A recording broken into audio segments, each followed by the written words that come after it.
রহিম। সম্মানিত দেশবাসী ও দেশের প্রিয় ভুট্টা চাষী ভাইরা, সবাইকে সালাম, আসসালামু আলাইকুম। হিন্দু ভাইদের প্রতি আদাব।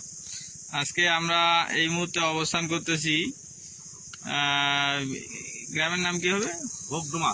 ভোগডোমা বেলতলি বাজারের পাশে একজন আদর্শ ভুট্টা চাষির জমিতে। আমরা এবারে চাষির মুখ থেকে শুনবো ওনার ভুট্টা কেমন হয়েছে। ভাই আসসালামু আলাইকুম।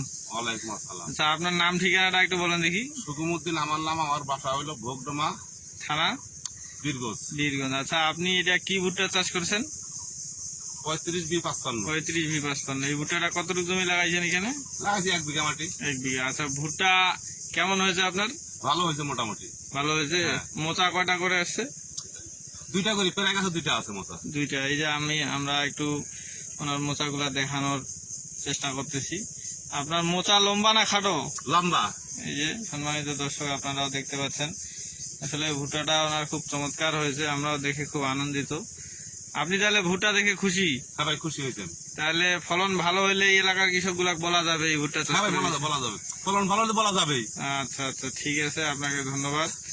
আমরা এই যে সুকুমুদ্দিন ভাইয়ের ভুট্টার যদি একটু ভিতরেও আপনাদের দেখানোর চেষ্টা করতেছি। এই যে দেখেন ভিতরের জমিগুলা, আসলে ওনার প্রত্যেকটা গাছে জোড়া জোড়া মোচা। এই যে আমরা ওনার জমিটা যদি এদিকেও একটু দেখাই আপনাদের, আসলে ভুট্টাটা এত সুন্দর হয়েছে। এই যে দেখেন আপনারা এদিকে প্রত্যেকটা গাছে খুব সুন্দর জোড়া জোড়া মোচা। তাহলে সুকুমুদ্দিন ভাই ঠিক আছে, ভালো থাকিয়েন। আচ্ছা ভাই, ঠিক আছে, সুস্থ থাকিয়েন। আচ্ছা। আচ্ছা, আসসালামু আলাইকুম। ওয়ালাইকুম আসসালাম। আমরা আজকের মতো এখান থেকে বিদায় নিলাম। আমি মোহাম্মদ রানা ইসলাম, পুনর্ভবা সিডস কোম্পানির একজন প্রতিনিধি। সবাই ভালো থাকেন, সুস্থ থাকেন। আবারও সালাম, আসসালামু আলাইকুম।